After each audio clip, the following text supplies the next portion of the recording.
Buenos días. Bom dia, doutora. Buenos días, doctora. Buenos días, doctora. Vamos a esperar unos 3 minutitos más para comenzar la clase para que haya más alumnos, porque ahora en el momento apenas son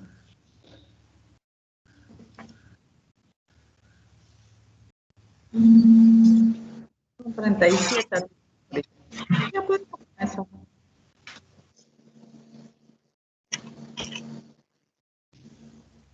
Bueno.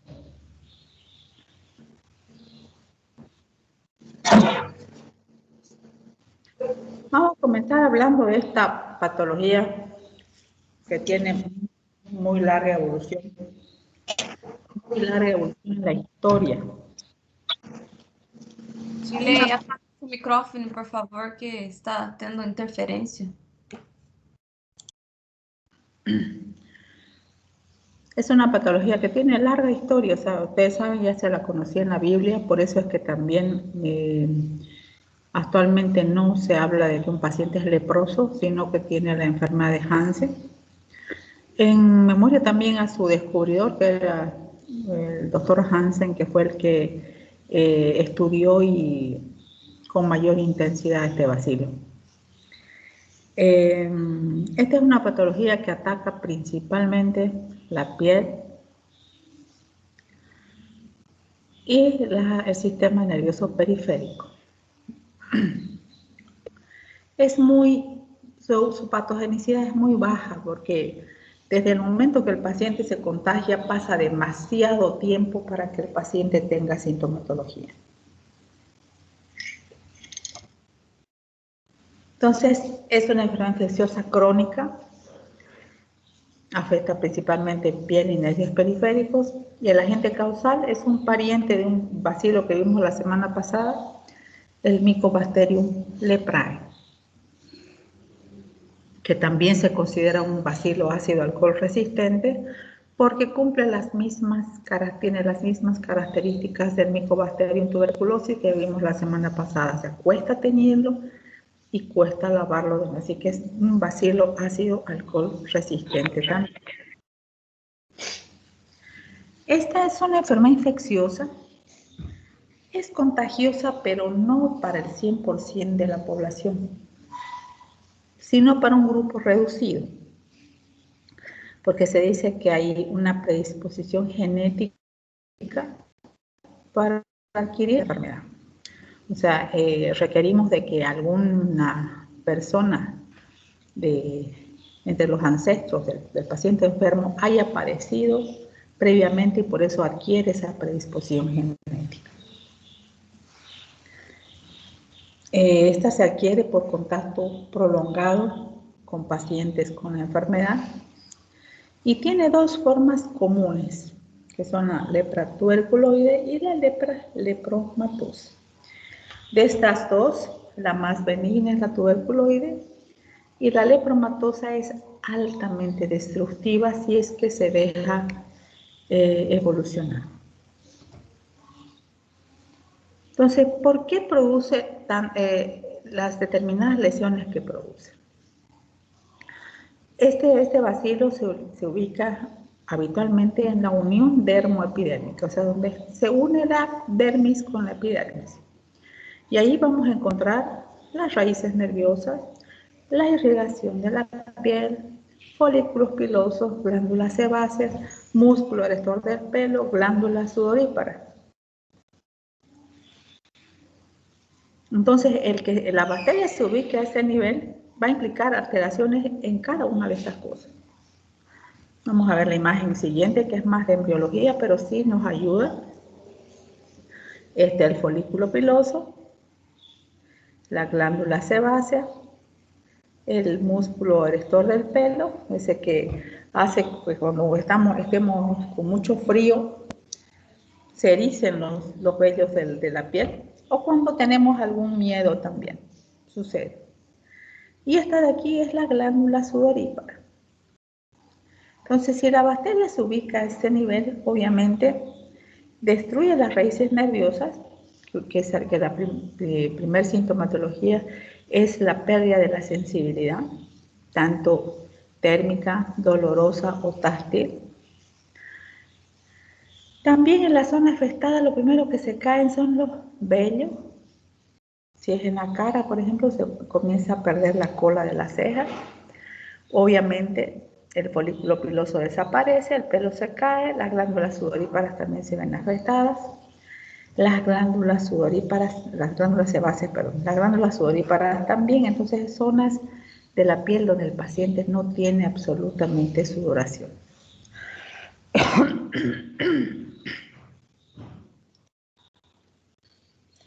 Entonces, es una patología que la forma lepromatosa, por ejemplo, es más frecuente en pacientes varones. La lepromatosa se presenta con mayor frecuencia en varones y la tuberculoide en mujeres y también en niños. Finalmente es una patología que uno se puede contagiar en las primeras décadas de la vida, pero al ser un periodo de incubación largo, puede ir de 6 meses hasta 5 años y un poco más, y poca sintomatología, se diagnostica generalmente entre los 0 a los 60 años. En niños menores de 5 años solo se presenta el tipo de tuberculoide. Y estas son algunas lesiones en las imágenes superiores, por ejemplo en la superior derecha, son esas máculas, esta es característica de la lepra tuberculoide, y los nódulos y la alteración estructural del paciente es propio de la lepra lepromatosa. Como les dije, el agente causal es un bacilo ácido alcohol resistente, el Mycobacterium leprae, que también es de la familia de los actinomicetales, tiene forma de bastoncillo alargado, mide de 1 a 8 micras de largo, es un microorganismo intracelular obligado.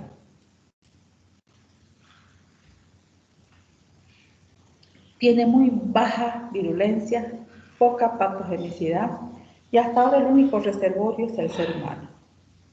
Es una enfermedad multifactorial, poco transmisible. El 5% de la población mundial desarrolla la enfermedad.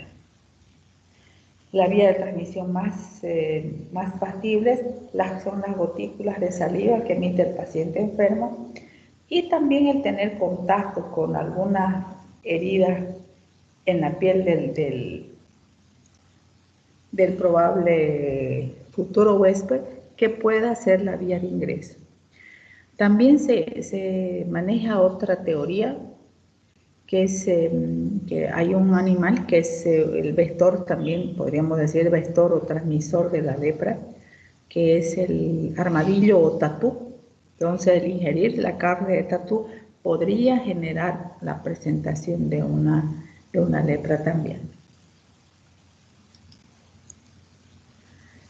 Ahora, ustedes dirán, ¿en qué va a ir? ¿Qué es lo que va a condicionar que un paciente haga lepra tuberculoide o haga lepra lepromatosa? Ahí tiene gran importancia el factor inmunitario. Entonces se consideran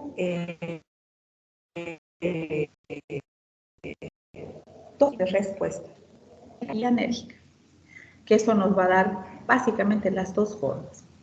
Entonces, como dijimos al principio, tenemos dos tipos polares, el lepromatoso, que es anérgico, y el tuberculoide, que es hiperérgico.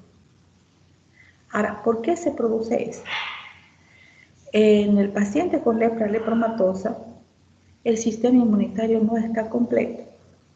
Puede haber ausencia o disminución marcadísima de los linfocitos T. Los linfocitos T cumplen una función en la inmunidad en nuestro organismo. En el ingreso de un agente patógeno son los que van a estimular, van a activar a los macrófagos para que puedan destruir al bacilo. Entonces, si se acuerdan ustedes, por ejemplo, en la primera infección tuberculosa, donde teníamos los macrófagos inactivos, por ejemplo, que solamente fagocitaban al bacilo y le servían de incubadora y nada más, ¿no es cierto? Entonces, a eso le podemos hacer que en la lepra sucede lo mismo. O sea, los macrófagos no tienen esos linfocitos T que vaya a activarlos para que destruyan el bacilo, y de esa manera el paciente tiene gran cantidad de bacilos y la enfermedad se instala con baciloscopía positiva. Ahora, en la lepra tuberculoide la inmunidad está completa, entonces ingresa el bacilo al organismo.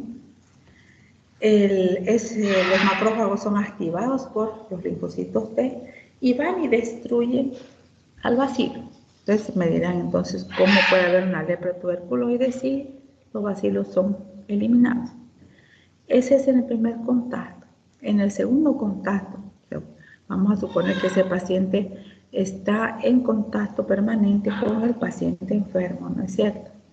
Entonces el bacilo ingresa nuevamente al organismo de donde fue eliminado. Ya el organismo queda hipersensibilizado. Si bien los macrófagos van a destruir al bacilo, la enfermedad queda instalada y se produce la lepra tuberculoide. Entonces, lepra lepromatosa. Capacidad de producir gran cantidad de anticuerpos. Hay normalidad de linfocitos B y ausencia de linfocitos T, supresores, y eso va a originar la formación de complejos inmunes con estado inflamatorio severo o reacción leprosa. O sea, el bacilo no tiene que detenga su desarrollo y se instala la enfermedad. En la lepra tuberculoide, la inmunidad es normal, la destrucción rápida del bacilo. Estas son las lesiones que aparecen, que ven en las imágenes. No se encuentran grandes cantidades de microorganismos en la piel, no es transmisible. ¿Y eso por qué se produce? La inmunidad contra el microbacterium lepra es normal. Hay fagocitosis, destrucción de bacilos, infección, pero no enfermedad en el primer encuentro. Si el contacto sigue siendo prolongado con los bacilos, la inmunidad celular está normal o aumentada. Entonces, luego de destruir al microorganismo, el organismo se hipersensibiliza. Y en la segunda inoculación se produce la lepra tuberculoide con el resultado positivo de la lepromina, de la que vamos a hablar más adelante.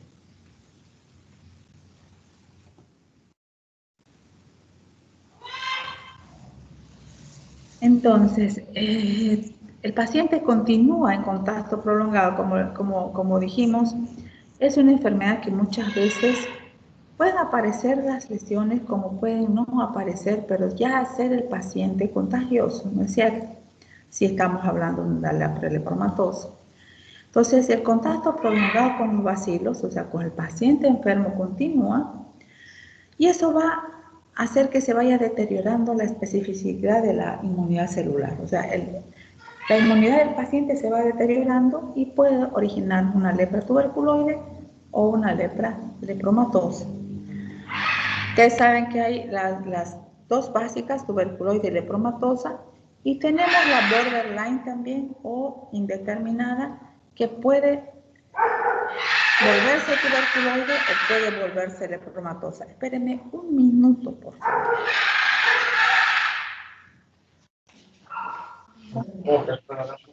Tá agitada aí o bicho.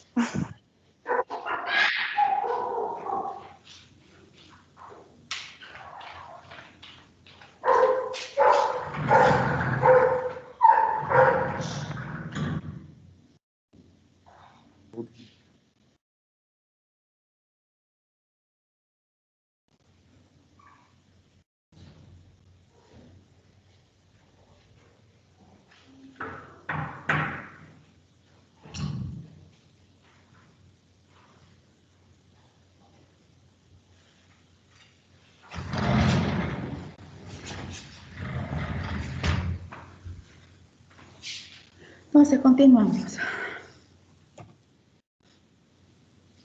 Continuando con el contacto prolongado con los bacilos, el deterioro inmune es severo y también puede instalarse cualquiera de ellas. O sea, fíjense en la extrema, en la izquierda es una lepra tuberculoide y en las otras dos imágenes una lepra lepromatosa.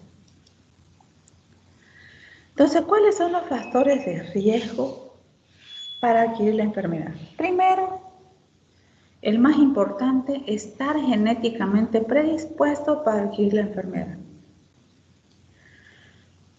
Esa predisposición genética hace que el paciente portador de esa predisposición genética sea más fácil que se contamine. No les digo que un paciente que no tenga la predisposición genética no le puede pasar. Si su sistema inmunitario está deteriorado, obviamente también podría adquirir la enfermedad sin tener la predisposición genética. Pero el principal factor, estar genéticamente predispuesto, el convivir con un paciente por años, en contacto íntimo y prolongado, va a hacer que se presente la enfermedad. Como les dije, un 5% de la población mundial tiene ese factor genético y el 95% restante no. Y si es de ese 95% restante, los pacientes tienen una inmunidad buena, entonces las probabilidades de adquirir la enfermedad son casi nulas. La signosintomatología. Como dijimos, afecta piel, nervios periféricos y todas sus complicaciones son consecuencia directa de esta invasión. Entonces, muchas veces puede ser aparentemente asintomático, porque muchas veces el paciente puede tener algún accidente para recién darse cuenta de que le falta la sensibilidad en puede ser en las manos, en los pies. ¿Cómo se da cuenta? Ustedes han visto esas imágenes que aparecen, por ejemplo, donde hay deterioro, pérdida de dedos, pérdida de manos, pérdida de pies, que si uno daría a pensar que la lepra destruye el tejido y el tejido se va cayendo a pedazos. No es lo que sucede. Son accidentes que le ocurren al paciente. Como no tiene sensibilidad dolorosa, táctil, ni térmica, o sea, tranquilamente puede apoyarse a una parrilla y quemarse la mano. O si está trabajando con cuchillo, riel o lo que sea, bajarse los dedos o la mano también.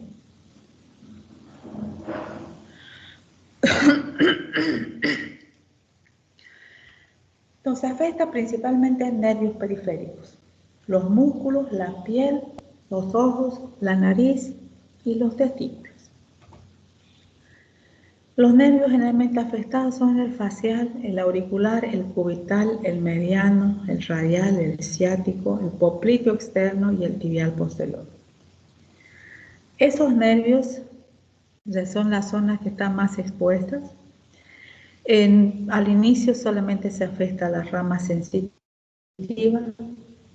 después se afecta la rama motora y además de la pérdida de sensibilidad puede haber diferentes graduaciones de parálisis en los diferentes nervios que afectan.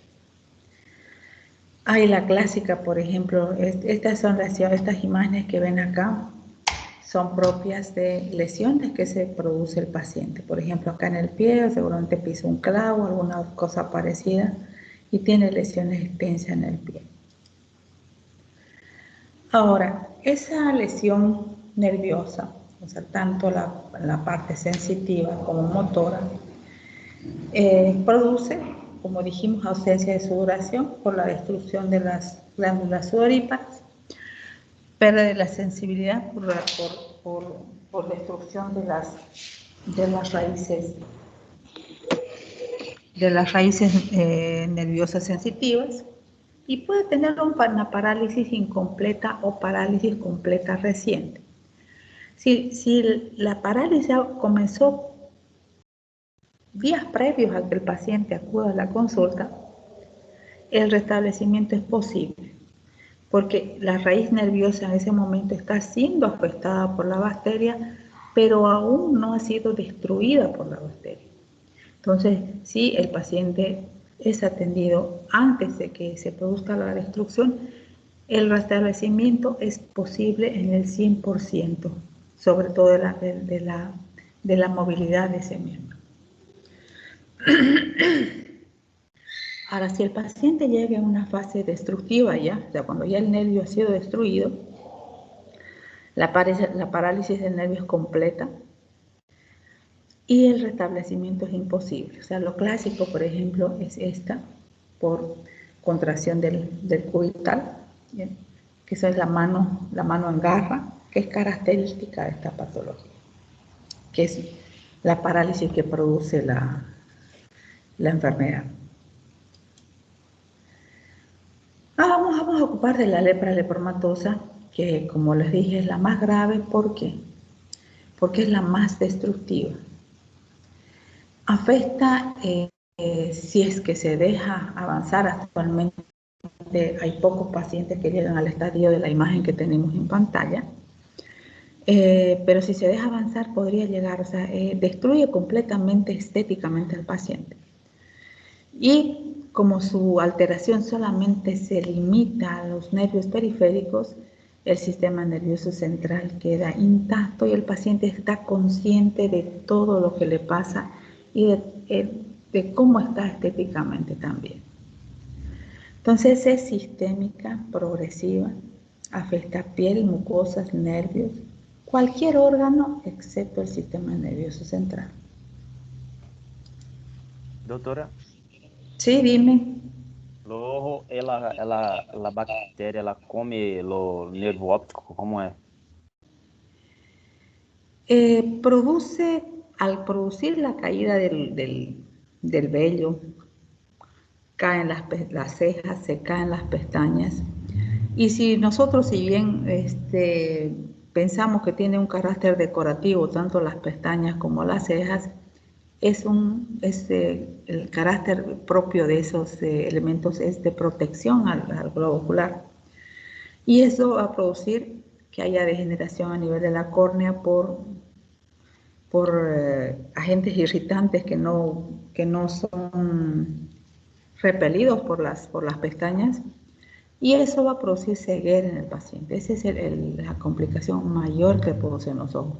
No produce alteración en el nervio óptico, pero sí es local a nivel del ojo. Sim. Doutora, outra consulta. Estes Dime. tumores que dá em lepromatose, ele tem sensibilidade, não tem? Ele é seroso? O sea, son nódulos que presentan. Mira, ponte en esta imagen que está en este momento en pantalla. Todas esas nodulaciones, todas esas alteraciones las produce la lepromatosa. Son alteraciones que va produciendo a nivel de la piel. O sea, va destruyendo progresivamente la piel. Sim, mas tem sensibilidade, doutora? Ou não tem sensibilidade? No tiene sensibilidad porque lo primero que afecta, como la ubicación inicial es a nivel de la unión dermoepidérmica, entonces primero lesiona la red sensitiva. Entonces todas las lesiones que aparecen encima él no tiene sensibilidad. Sim, é o O mesmo sea, que da tuberculose. ¿Cómo? É o mesmo que da tuberculose, então, só que são tumores, não? Ajá. No, igual Sí. la formación de granulomas es lo mismo también. Sí. Tá. Entonces, tenemos variaciones dentro de los mismos tipos polares. O sea, tenemos la lepromatosa difusa, afecta toda la piel, es más polar que la nodular, o sea, tiene piel lisa, brillante, turgente, puede estar seca, atrófica y escamosa, pero no tiene esos nódulos que presenta, que veíamos en de la lepromatosa clásica, con la formación de nódulos o granulomas en la piel. Esta, la LEP difusa, no es tan intensa como la anterior.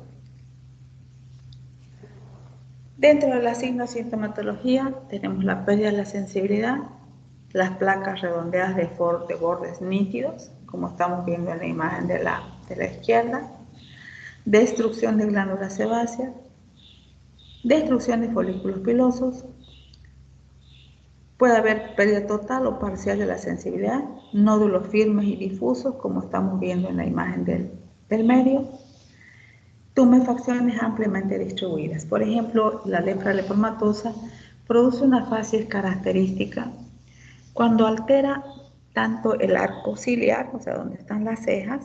Ustedes ven ausencia total de las cejas en esta imagen.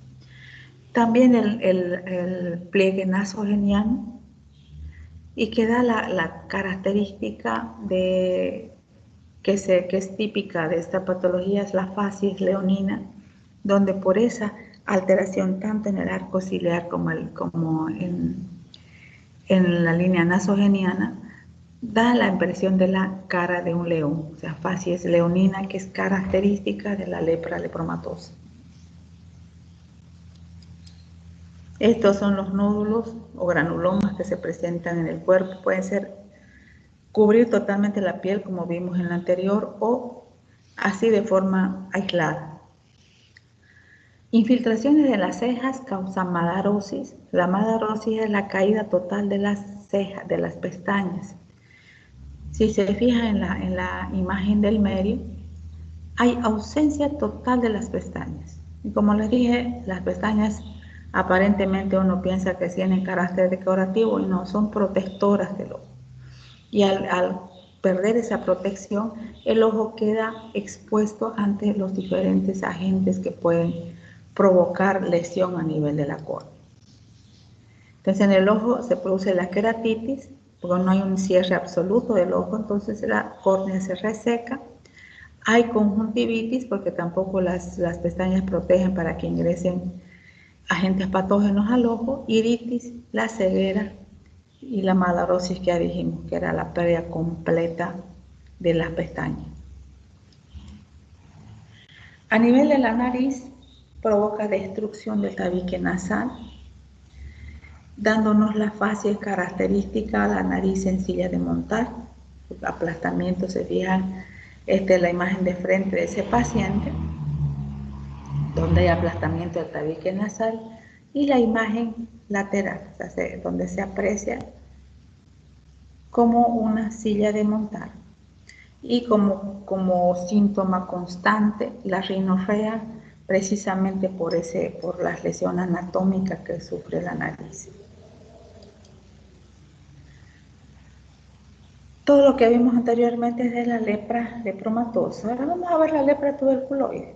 Si bien es más benigna, es menos llamativa, porque puede presentarse lesiones aisladas en la piel, pero de todas maneras también produce lesión de los nervios, puede producir destrucción de los nervios, o sea, puede haber alteración en la sensibilidad y también en la motricidad del paciente. Entonces las lesiones son escasas, asimétricas. Estas son el tipo de lesiones que pueden aparecer, o sea, no producen una alteración estética grande del paciente. Son placas nodulares, bien delimitadas, borde más activo que el centro. Puede haber nódulos brillantes, duros y firmes, que van evolucionando lentamente, asociados a trastornos de sensibilidad. Esta es una imagen de una niña con una lepra tuberculoide. Si ustedes ven esta imagen de acá, esta lesión es característica de la lepra, o sea, no hay destrucción, solamente es una mancha que tiene ella en la cara. Ahora tenemos la lepra indeterminada, de la que les había nombrado hace rato, la lepra indeterminada o borderline también, como decía, el border, ya que no se sabe si va a ser lepromatosa o tuberculoide. Son manchas mal definidas, hipocrómicas, anhidróticas, o sea que tienen poco color y tienen ausencia de sudoración, anestésicas porque no tienen sensibilidad, y alopésicas porque obviamente el vello se cae en esa zona. Se ubica en tronco, mejillas, cuello anterior y nalgas. Espérenme un minuto.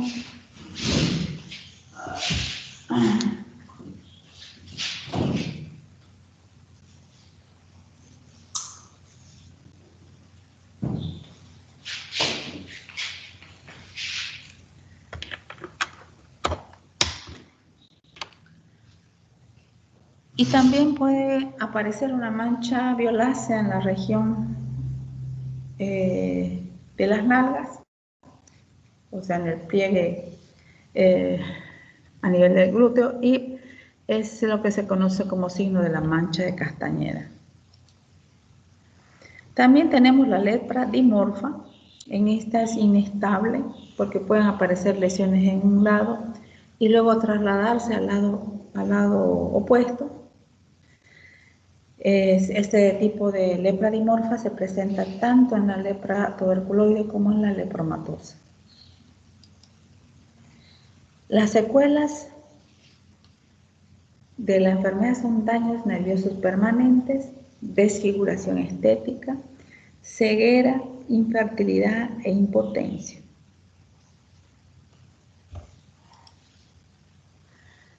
Y para llegar al diagnóstico, o sea, la signosintomatología, lo que siente el paciente, lo que le refiere el paciente y lo que ustedes van a detectar con el examen físico. En el examen físico hay diferentes tipos de pruebas que ustedes pueden hacer, como con una pequeña aguja, por ejemplo, en la zona afectada, hacer pequeños pinchacitos para verificar la sensibilidad, o se puede utilizar barras frías, calientes, para determinar la sensibilidad térmica. Y también el paciente recostado, tocar al paciente y ver si él siente para la sensibilidad táctil también. Ahora, las pruebas de gabinete, para confirmar el diagnóstico, la más importante es la vaciloscopía. La vaciloscopía, una, nos confirma el diagnóstico y dos, nos permite determinar qué tipo de tratamiento vamos a hacer en ese paciente en especial. Luego tenemos la leprominorreacción y la histología que vamos a ver a continuación. La vaciloscopía, se sacan muestras. En este caso no es el esputo, como era en la tuberculosis, sino se saca linfa de la oreja izquierda y derecha, moco nasal, la linfa de las lesiones, se hace un zaspado de las lesiones que tenga el paciente,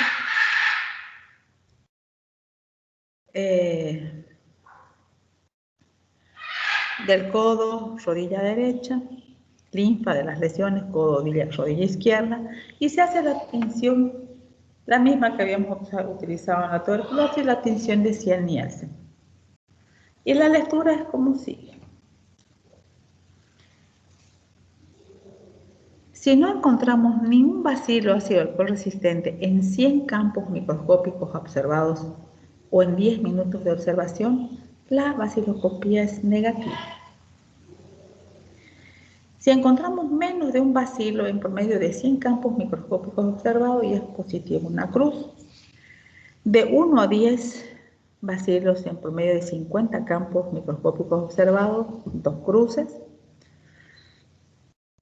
Se observan más de 10 bacilos en promedio de 20 campos microscópicos observados, 3 cruces.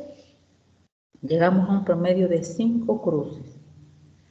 Como les digo, si la vaciloscopía es negativa, tampoco nos dice que el paciente está sano, porque podemos estar frente a una lepra tuberculoide donde hay ausencia de bacilos. Y así encontramos bacilos, ya sabemos cómo vamos a encarar el tratamiento. Porque si el paciente no tiene bacilos no tiene bacilos, entonces hablamos de una vaciloscopía negativa y hablamos de una lepra paucibacilar. Y si tenemos bacilos o abundantes bacilos, hablamos de una multibacilar. Ahora, la prueba de Mitsuda o lepromina no es una prueba diagnóstica, al igual que la tuberculina tampoco es diagnóstica. En este caso sí nos sirve para clasificarla a la lepra. Determina la capacidad de respuesta del paciente La forma de proceder, la misma, una inoculación intradermal de 0.m LS. La lectura positiva, 6 milímetros o más, y negativa, menos de 6. Igual que si la vaciloscopía era negativa, no quería decir que el paciente estaba sano. Igual en esta, si el paciente tiene una lepromina negativa, no está sano, sino que tiene la forma más grave, que es la forma lepromatosa. Y si es positiva, la lepra tuberculoide. Eso por lo que habíamos hablado al principio, ¿no es cierto? Habíamos hablado de la lepra tuberculoide o hiperérgica y la lepra lepromatosa anérgica. O sea, no hay respuesta inmunitaria, entonces la prueba de la tuberculina va a ser negativa. También se puede hacer diagnóstico por serología, por reacción cadena polimerasa también. La PCR es sensible y específica, el 95% de la multivacilar y 55% de la paucivacilar. Y el tratamiento.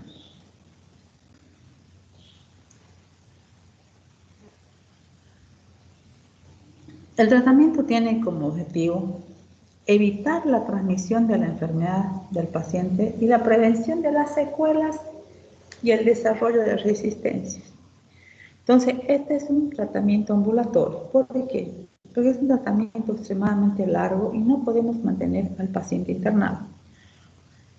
Obviamente, en el pasado, por el prejuicio que acompaña a esta patología, habían hospitales especializados en pacientes portadores de lepra. Estos hospitales especializados se denominaban leprosarios, eran donde iban los pacientes a hacer su tratamiento y una vez curados volvían al seno de su familia. Entonces, pero el factor emocional se ha visto que es realmente importante para la curación del paciente. Ustedes saben que cualquier alteración emocional puede producir una baja de defensas también. Entonces, este es un tipo de tratamiento supervisado. La supervisión no es tan intensa como la que se hace en la tuberculosis. Yo creo que ahí más va la responsabilidad del paciente. Entonces, con fines prácticos, la vaciloscopía nos ayuda a clasificarla en paucivacilar y multivacilar. Entonces, los pacientes paucivacilares se hace el tratamiento con 2 fármacos y pacientes multivacilares con 3. ¿Cuáles son los considerados las patologías paucivacilares? La lepra indeterminada, la tuberculoide polar y la dimorfa tuberculoide. La cantidad de bacilos escasos.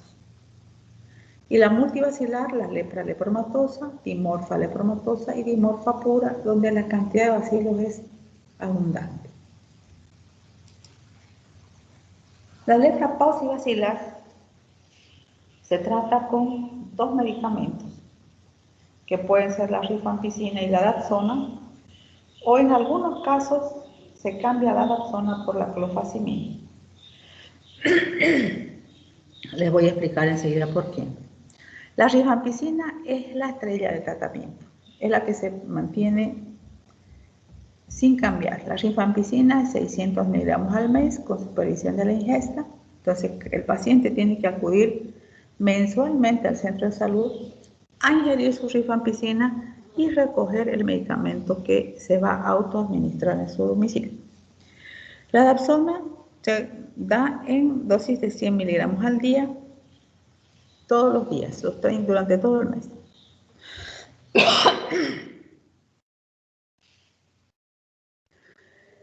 Se dan mínimo 6 dosis mensuales durante 9 meses o hasta que desaparezcan los signos de actividad clínica.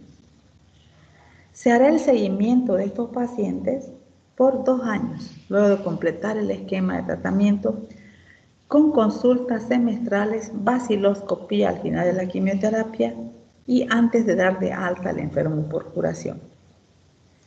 Entonces, lo ideal siempre se piensa es que la monoterapia muchas veces no es tan efectiva, por eso siempre se utilizan 2 drogas en este caso. Como les dije, si hay resistencia a la dapsona o cualquier otra complicación, se pueden cambiar las acompañantes, pero la rifampicina es la de primera línea que queda estable. Ahora, en caso de resistencia a la sulfona, o sea, la dapsona es una sulfona y hay pacientes que son alérgicos a la sulfa, entonces se cambia el esquema. Rifampicina 600 miligramos al día, desde 6 meses a 2 años. La clofazimina 100 miligramos día por 6 meses y luego 100 miligramos 3 veces por semana, porque es un medicamento un poquito más intenso, más intenso que la dapsona. Y se puede cambiar también por la etionamina 375 miligramos kilo peso día indefinidamente. Ahora, adicionalmente del tratamiento antituberculoso, si hay compromiso de los nervios, ya hay una parálisis incipiente, entonces se tiene que agregar dosis bajas de esteroides sistémicos y se hará tratamiento con fisioterapia para que vaya recuperando la movilidad de esos miembros.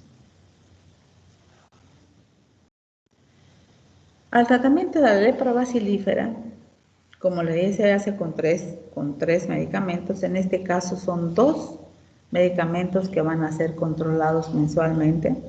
La rifampicina 600 miligramos al mes y la clofazimina 300 miligramos al mes. O sea, el paciente va, ingiere sus 2 tabletas mensuales en el centro de salud y recoge clofazimina de 50 miligramos día y dapsona 100 miligramos día, autoadministradas por 2 años o hasta que se negativice la baciloscopia. En la lepra bacilífera se deben dar por lo menos 24 dosis supervisadas, o sea, por lo menos 2 años de tratamiento o 36 meses.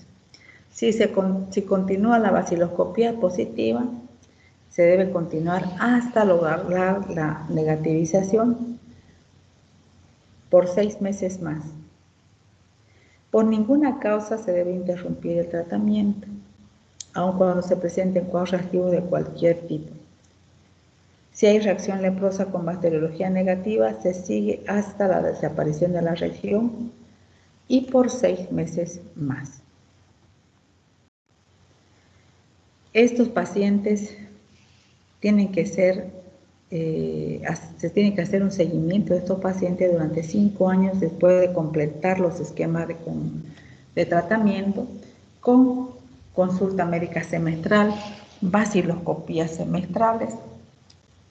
En algunos casos, donde de todas maneras, pese a terminar casi el esquema de tratamiento, no se negativiza la baciloscopía, hay pacientes que deben tomar la medicación de por vida.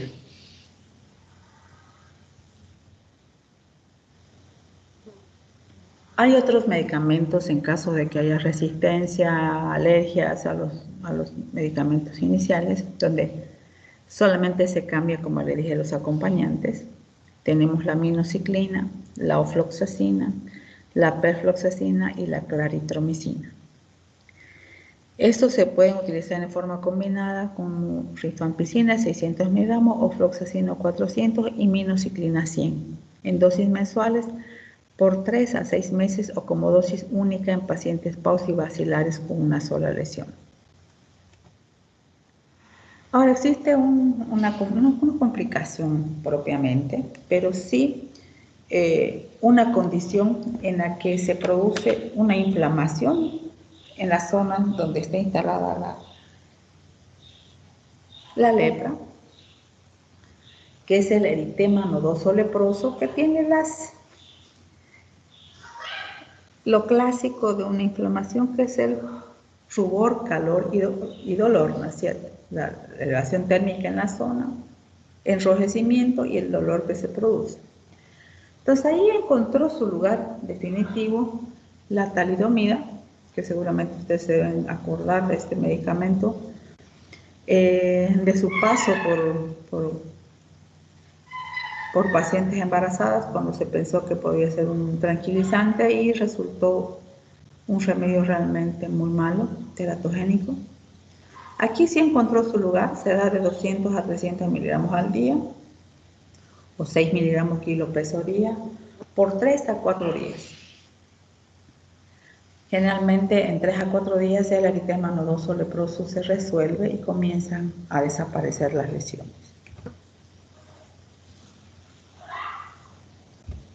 Por último tenemos el tratamiento preventivo, que pueden ser de dos tipos, la inmunoprofiláctica y la inmunoterapéutica. La inmunoprofiláctica pretende lograr que el huésped reconozca algunos antígenos que comparte con otras micobacterias, para así, de esa manera, inducir a los linfocitos CD8 y la degranulación de células T para producir las interleucinas y haya una adecuada defensa del organismo. Pero la más importante es la inmunoterapéutica, que tiene como objetivo apagar los mecanismos del huésped que producen la enfermedad, potenciar los mecanismos intracelulares por medio de los cuales el bacilo es destruido. Entonces, lo ideal, esta es la más importante porque sabemos que es un grupo reducido de personas que tienen esa predisposición genética y lo que se busca es apagar eso y evitar que esas personas se enfermen. Entonces, lo ideal es hacer un diagnóstico oportuno para evitar las complicaciones que se pueden presentar. Para eso hay que tener en cuenta siempre las manifestaciones clínicas y el examen físico, el raspado de piel para detectar los bacilos y la prueba cutánea de la lepromina.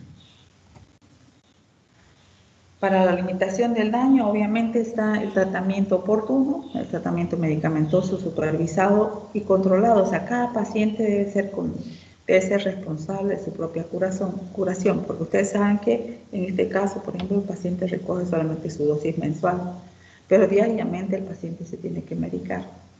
Entonces, hay que la responsabilidad del paciente para sanarse también.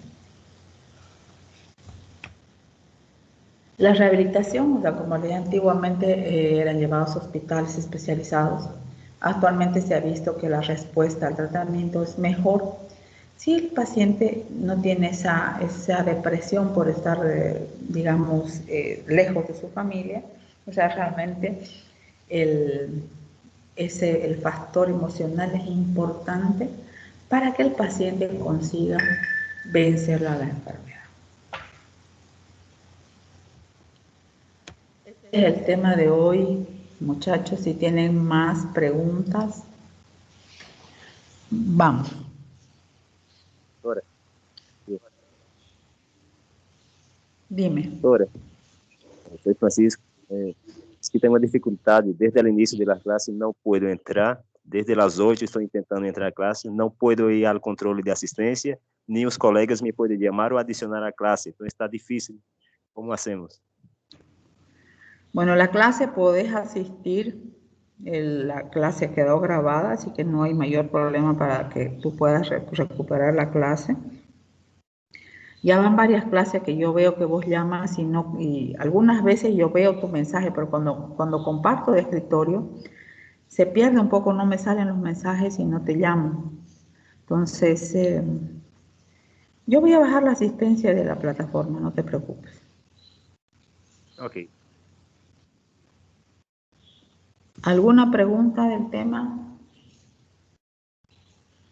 No, doutora, em la última classe eu tive o mesmo problema que Francisco, não consegui ingressar. Mi nombre es Shirley. Ok. De todas maneras, cada clase, de todas maneras, yo bajo la asistencia, así que no se preocupe. Sí, nuestra preocupación es esa, porque si usted no ingresa, no consegue accesar la asistencia, mesmo que después possamos asistir a la clase, pero nos quedamos con falta. No, por eso, para eso está la asistencia en la plataforma. O sea, aparte de la asistencia que ustedes marcan, yo bajo de aquí la asistencia de estos 3 puntitos que aparecen, donde están los asistentes. Ahí se descarga la lista de asistencia. Acabo de descargarla, entonces ahí no se preocupe. Não, não, Además, eu lhe abro aqui. Em la classe passada, eu não conseguia ingressar, então não estava aparecendo em la lista. yo voy a verificar eso. Voy a verificar, como te digo, cada clase, de todas maneras, yo bajo la asistencia de ahí para coordinar junto con la que ustedes marcan y con la que sale ya en la clase. Ahí, miren, esa incluso a mí me avisa quiénes entraron y se salieron y no volvieron a entrar. Entonces, está bien, no hay problema. Graças, doutora. ¿Alguna pregunta? Bueno, la próxima semana nos toca avanzar el tema de tétanos. Les voy a pedir que den una leída a todos los temas. Porque después, tétanos no es un tema que sea muy largo. Así que podemos hacer un repaso general de todos los temas que hemos hecho para la segunda evaluación. La segunda evaluación va a ser el día 26 de abril. La evaluación es teórica. La práctica se va a tomar la evaluación en la clase práctica, presencial. Quiero hacerles acuerdo, porque los días van pasando y después ustedes no van a subir sus trabajos. Tienen hasta el 24 para subir sus trabajos. No esperen presentar para recién subir. Pueden subir sus trabajos y presentar después, no hay ningún problema. Porque si se pasan de esa fecha, van a quedar sin nota. Y eso es bastante grave, especialmente para los que están fuera del país. Porque quizá, como ustedes no van a estar para el examen en clase presencial, entonces los 5 puntos que tienen de ese trabajo es la nota que ustedes van a tener en el parcial de práctica. Así que denle una buena leída, suban sus trabajos y nos vemos el próximo lunes en clase teórica para el último tema y el repaso general. Les pido que me avisen, tanto del grupo de mañana martes como del jueves y viernes, si hay algún alumno que está, ya sea en Brasil, en Chile o en Perú, que en esos 3 países hay personas que no están acá, para que los pueda conectar a la plataforma y ustedes puedan presentar su trabajo junto con su grupo. ¿Ya? Entonces eso. Doctora, Pero ¿cómo una vamos a consulta, hacer los doctora. que estamos fuera de Bolivia para hacer el examen práctico? ¿No vamos a quedar sin nota del parte práctica? Van a quedar con la nota de su trabajo. Van a quedar con la nota de su trabajo. Por eso les digo que es importante que presenten su trabajo. Eso escapa de mis manos. Yo estoy cumpliendo instrucciones de la dirección de carrera que sí o sí el examen práctico tengo que tomarlo presencial. Dime, Tales. Doctora, esta semana tenemos clase práctica presencial, esta semana. Sí, sí, sí. La semana pasada no tuvimos presencial porque yo estaba, el jueves en la mañana estaba realmente muy mal. Estaba con dolor de cabeza muy fuerte, pero ya después no hubo mayor problema. El viernes ha sido que en la mañana no pude ir. Pero esta semana normal, Dios mediante, yo esté sana también. Entonces, por favor, suban su trabajo. Nada más le digo, ¿ya? Cuídense mucho y nos vemos con algunos mañana. No se olviden comunicarme para tomar las medidas necesarias para poder conectarlos a la plataforma.